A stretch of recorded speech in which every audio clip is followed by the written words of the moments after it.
संबोधन के लिए सादर आमंत्रित करते हैं।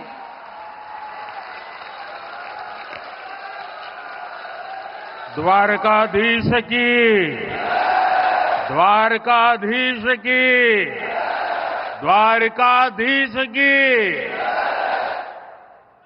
मंच पर उपस्थित गुजरात के लोकप्रिय मुख्यमंत्री श्रीमान भूपेंद्र भाई पटेल, संसद में मेरे सहयोगी गुजरात प्रदेश भारतीय जनता पार्टी के अध्यक्ष श्रीमान सी.आर. पाटिल, अन्य सभी महानुभाव और गुजरात के मेरे प्यारे भाइयों और बहनों,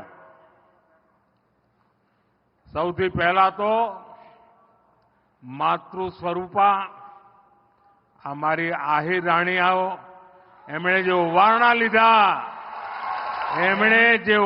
લીધા એમનો હું શ્રદ્ધાપૂર્વક આદરપૂર્વક પ્રણામ કરીને આભાર માનું છું। થોડા દિવસ પહેલા सोशल मीडिया में एक वीडियो बहुत वायरल थयो।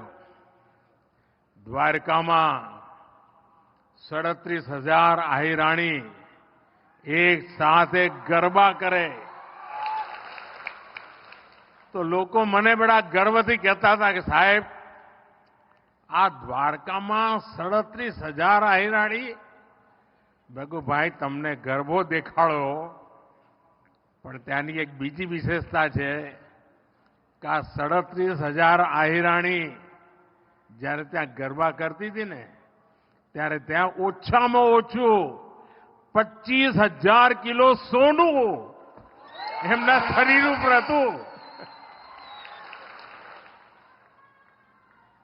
આ તો આંકડો હું ઓછામાં ઓછું કહું છું। જ્યારે લોકો જાણે કે શરીર પર 25,000 કિલો સોનું અને ગરબા, લોકોને આશ્ચર્ય થાય છે। એવી આ માતૃ સ્વરૂપા આપ સૌએ મારા ઓવારણા લીધા, આપના આશીર્વાદ મળ્યા। હું સૌ આહિરાણીનો માથું નમાવીને આભાર માનું છું। ભગવાન શ્રી કૃષ્ણ की कर्मभूमि द्वारिका धाम को मैं श्रद्धापूर्वक नमन करता हूं। देवभूमि द्वारिका में भगवान कृष्ण द्वारिकाधीश के रूप में विराजते हैं। यहां जो कुछ भी होता है वो द्वारिकाधीश की इच्छा से ही होता है। आज सुबह मुझे मंदिर में दर्शन का, पूजन का सौभाग्य मिला। द्वारिका के लिए कहा जाता है कि ये 4 धाम और सप्तपुरी दोनों का हिस्सा है।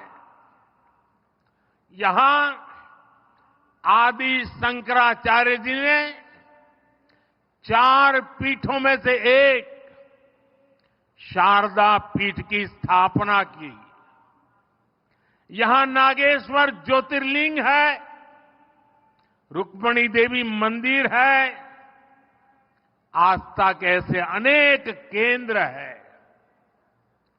और मुझे बीते दिनों देश काज करते करते देव काज के निमित्त देश के अनेक तीर्थों की यात्रा का सौभाग्य मिला है। आज द्वारिका धाम में भी उसी दिव्यता को अनुभव कर रहा हूं। आज सुबह ही मुझे ऐसा एक और अनुभव हुआ।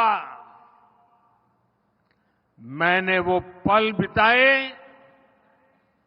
जो जीवन भर मेरे साथ रहने वाले हैं। मैंने गहरे समुद्र के भीतर जाकर प्राचीन द्वारिका जी के दर्शन किए।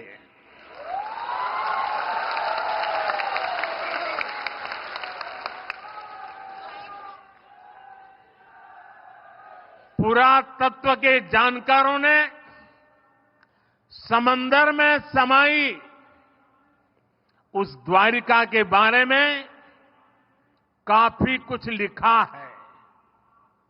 हमारे शास्त्रों में भी द्वारिका के बारे में कहा गया है, भविष्यति पुरी रम्या सद्वारा प्राज्ञ तोरणा चयाट्टलाकल केयूरा पृथ्व्याम ककूदोपमा, अर्थात सुंदर द्वारों और ऊंचे भवनों वाली ये पुरी पृथ्वी पर शिखर जैसी होगी। कहते हैं भगवान विश्वकर्मा ने खुद इस द्वारिका नगरी का निर्माण किया था। द्वारका नगरी भारत में श्रेष्ठ नगर, उसका आयोजन, उसका विकास का एक उत्तम उदाहरण था। आज जब मैं गहरे समुद्र के भीतर द्वारिका जी के दर्शन कर रहा था तो मैं पुरातन वही भव्यता, वही दिव्यता मनोमन अनुभव कर रहा था।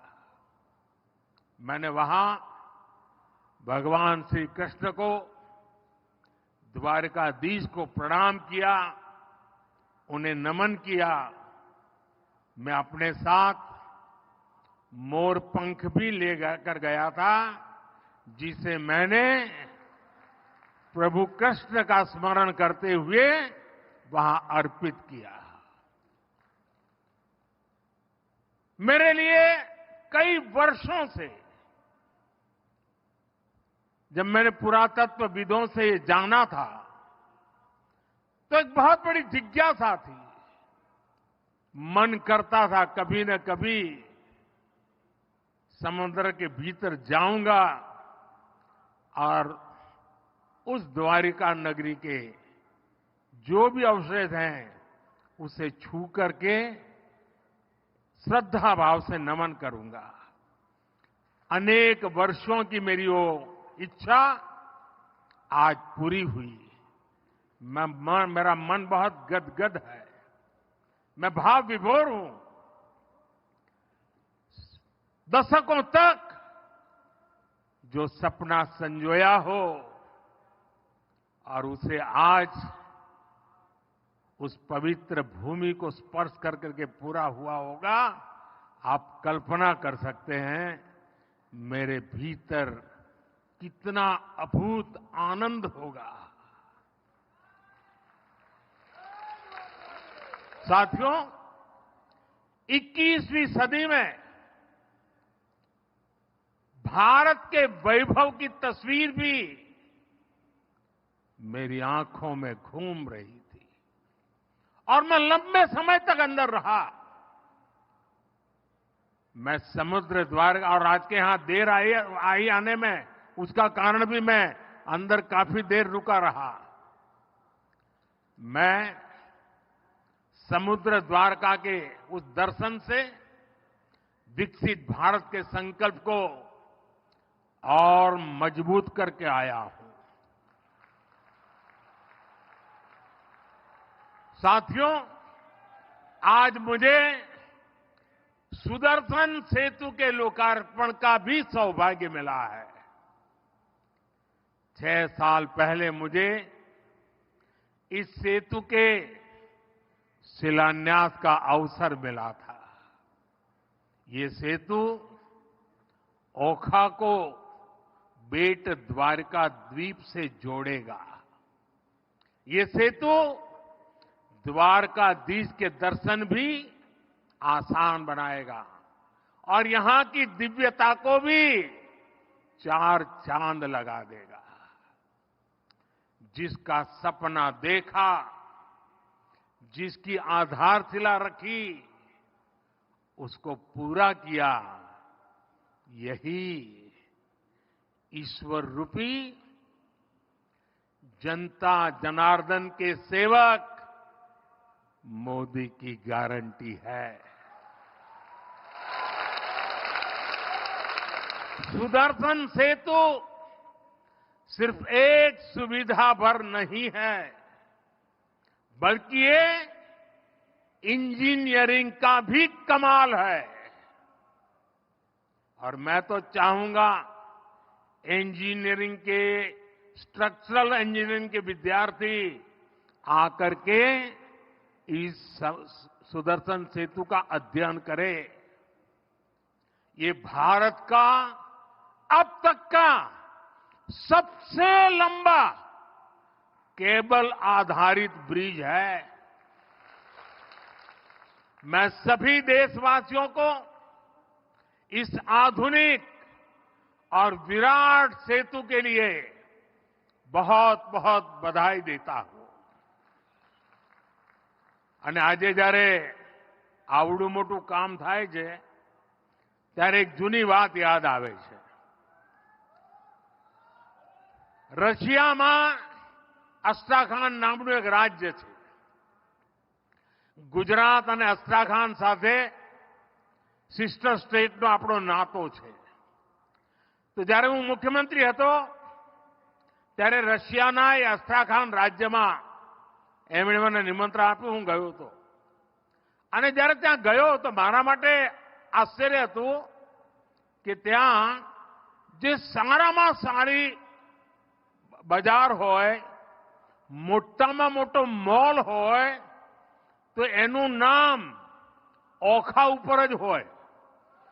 બધાના નામ પર ઓખા। મેં કહ્યું કે ઓખા કેમ રાખ્યું છે? તો સદીઓ પહેલા આપણા લોકો અહીંથી વેપાર માટે ત્યાં જતા અને અહીંથી જે ચીજો જાય એને ત્યાં ઉત્તમમાં ઉત્તમ ચીજો માનવામાં આવતી। એના કારણે જે સદીઓ પછી પણ ઓખા નામની દુકાન હોય, ઓખા નામનો મોલ હોય, તો ત્યાંના લોકોને લાગે કે આ ખૂબ ઊંચી ગુણવત્તાવાળી વસ્તુ અહીંયા મળે છે। એ જે સદીઓ પહેલા આ મારા ઓખાની જે આબરૂ હતી ને, આ સુદર્શન સેતુ બન્યા પછી ફરી એકવાર દુનિયાના નકશામાં મારું ઓખા ચમકવાનું છે। साथियों, आज जब मैं सुदर्शन सेतु को देख रहा तो कितनी ही पुरानी बातें भी याद आ रही है। पहले द्वारका और बेट द्वारका के लोगों को, श्रद्धालुओं को फेरी बोट पर निर्भर रहना पड़ता था। पहले समंदर और फिर सड़क से लंबा सफर करना पड़ता था। यात्रियों को परेशानी होती थी और अक्सर समंदर की ऊंची लहरों के कारण कभी कभी बोट सेवा बंद भी हो जाती थी। इससे श्रद्धालुओं को बहुत परेशानी होती थी। जब मैं मुख्यमंत्री था तो यहां के साथी जब भी मेरे पास आते थे तो ब्रिज की बात जरूर करते थे।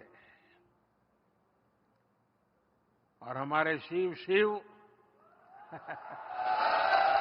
हमारे पबूबा, उनका एक एजेंडा था कि ये काम मुझे करना है। आज मैं देख रहा हूं कि पबूबा सबसे ज्यादा खुश है।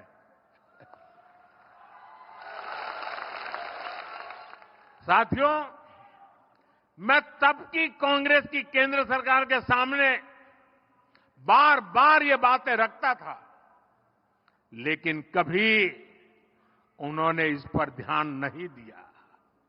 इस सुदर्शन सेतु का निर्माण यह भी भगवान श्री कृष्ण ने मेरे ही भाग्य में लिखा था। मुझे खुशी है कि मैं परमात्मा का आदेश का पालन करके इस दायित्व को निभा पाया हूं।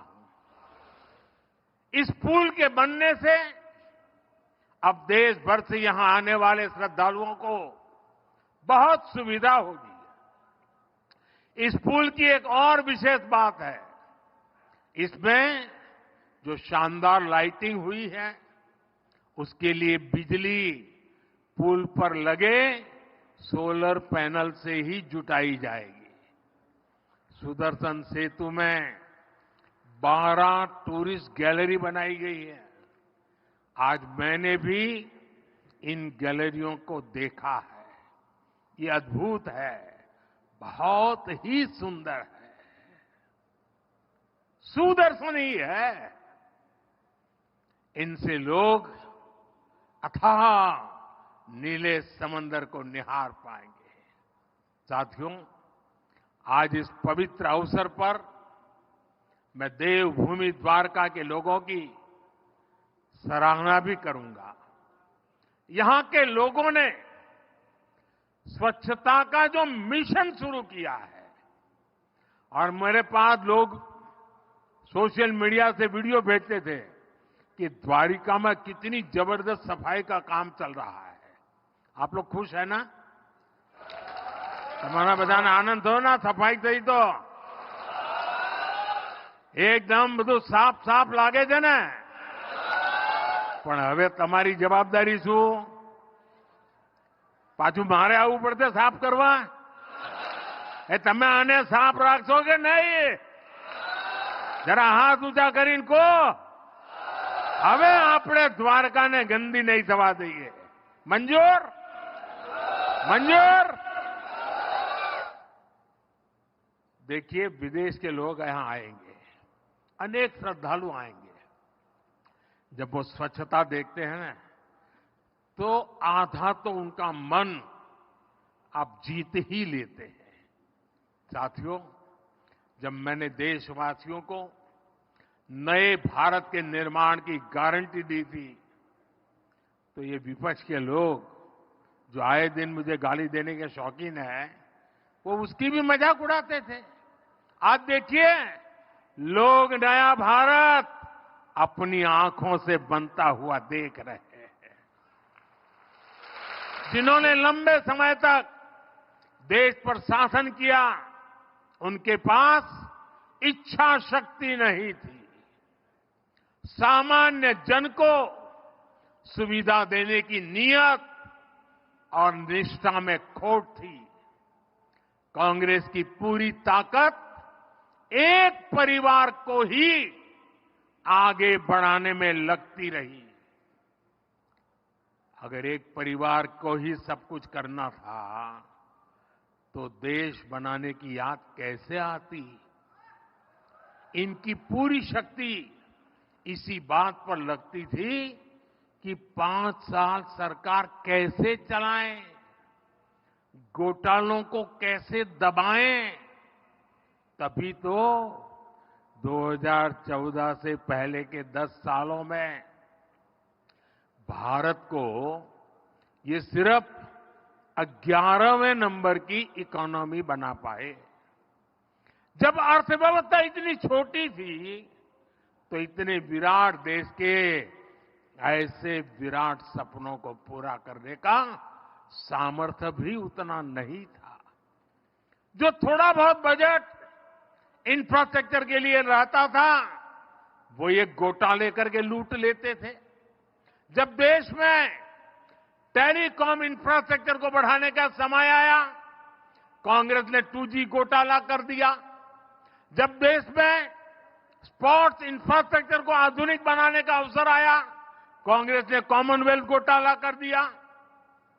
जब देश में डिफेंस इंफ्रास्ट्रक्चर को मजबूत करने की बारी आई, कांग्रेस ने हेलीकॉप्टर और सबमरीन घोटाला कर दिया। देश की हर जरूरत के साथ कांग्रेस सिर्फ विश्वासघात ही कर सकती है। साथियों, 2014 में जब आप सभी ने मुझे आशीर्वाद देकर दिल्ली भेजा तो मैं आपसे वायदा करके गया था कि देश को लूटने नहीं दूंगा।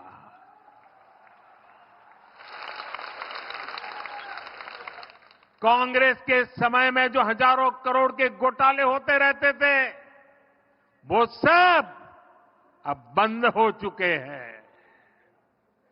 बीते 10 वर्षों में हमने देश को दुनिया की 5वें नंबर की आर्थिक ताकत बना दिया और इसका परिणाम आप पूरे देश में ऐसे नव्य, भव्य और दिव्य निर्माण कार्य देख रहे हैं। एक तरफ हमारे दिव्य तीर्थ स्थल आधुनिक स्वरूप में सामने आ रहे हैं, तो दूसरी तरफ मेगा प्रोजेक्ट से नए भारत की नई तस्वीर बन रही है। आज आप देश का ये सबसे लंबा केबल आधारित सेतु गुजरात में देख रहे हैं। कुछ दिन पहले ही मुंबई में देश का सबसे लंबा सी ब्रिज पूरा हुआ। जम्मू कश्मीर में चिनाब पर बना शानदार ब्रिज आज दुनिया भर में चर्चा का विषय है। तमिलनाडु में भारत का पहला vertical lift bridge new Pamban bridge भी तेजी से काम चल रहा है। असम में भारत का सबसे लंबा नदी सेतु भी बीते 10 वर्ष में ही बना है। पूरब, पश्चिम, उत्तर, दक्षिण चारों तरफ ऐसे बड़े निर्माण हो रहे हैं। यही आधुनिक कनेक्टिविटी समृद्ध और सशक्त राष्ट्र के निर्माण का रास्ता है। साथियों, जब कनेक्टिविटी बढ़ती है, जब कनेक्टिविटी बेहतर होती है, तो इसका सीधा प्रभाव देश के पर्यटन पर पड़ता ही है। गुजरात में बढ़ती हुई कनेक्टिविटी राज्य को बड़ा टूरिस्ट हब बना रही है। आज गुजरात में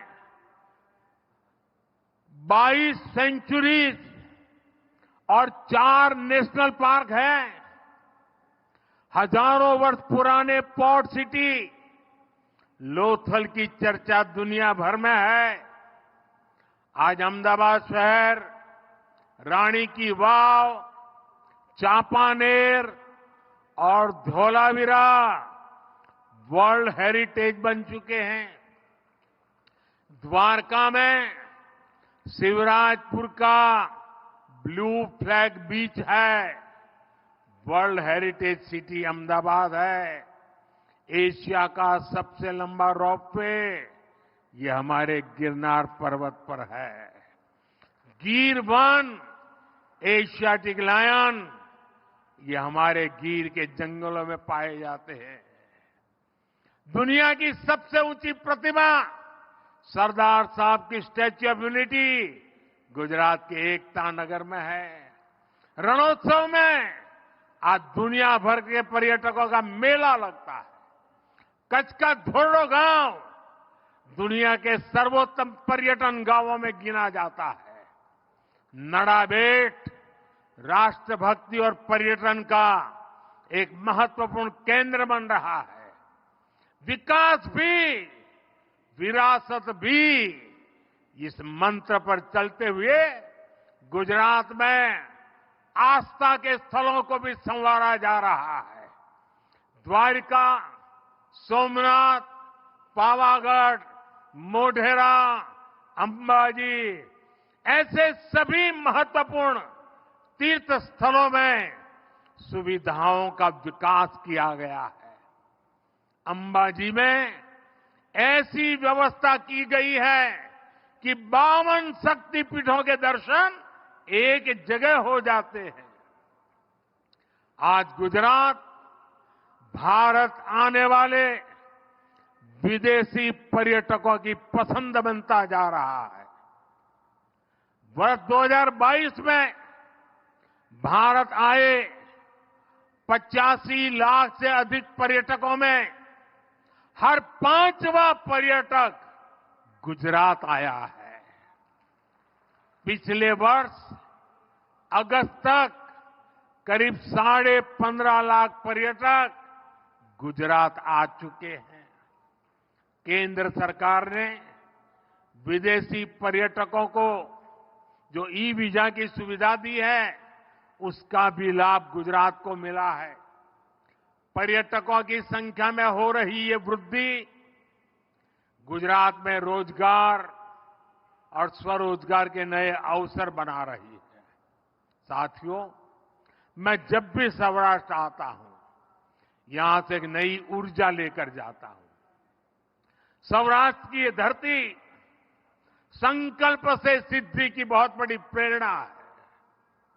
आज सौराष्ट्र का विकास देखकर किसी को भी एहसास पहले कभी नहीं होगा कि पहले यहां जीवन कितना कठिन हुआ करता था।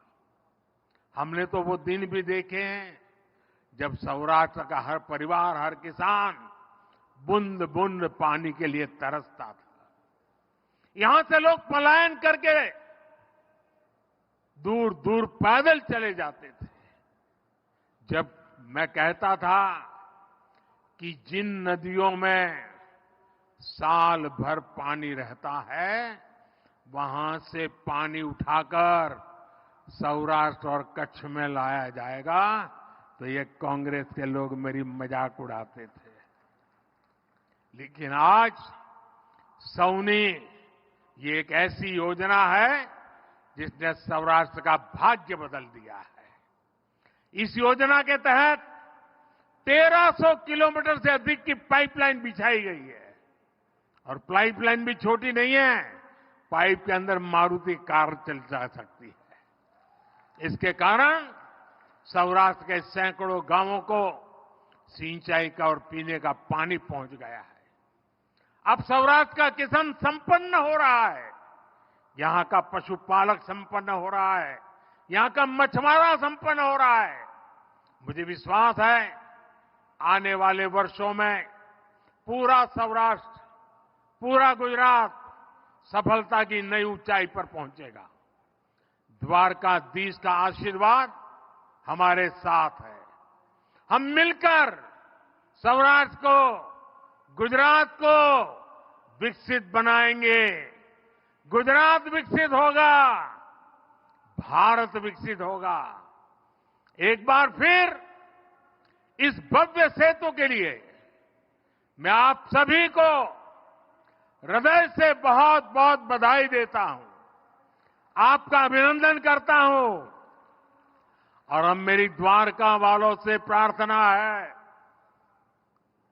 अब आप अपना मन बना लीजिए। दुनिया भर से टूरिस्ट कैसे ज्यादा से ज्यादा आए, आने के बाद उसको यहां रहने का मन करे।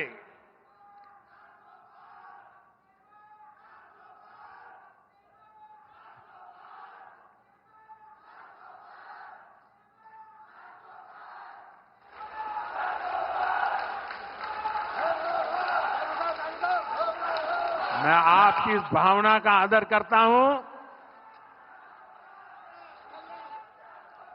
मेरे साथ बोलिए, द्वारिकाधीश की, द्वारिकाधीश की, द्वारिकाधीश की।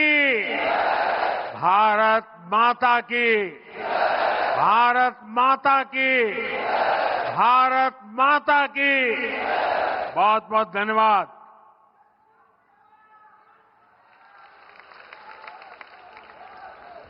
माननीय प्रधानमंत्री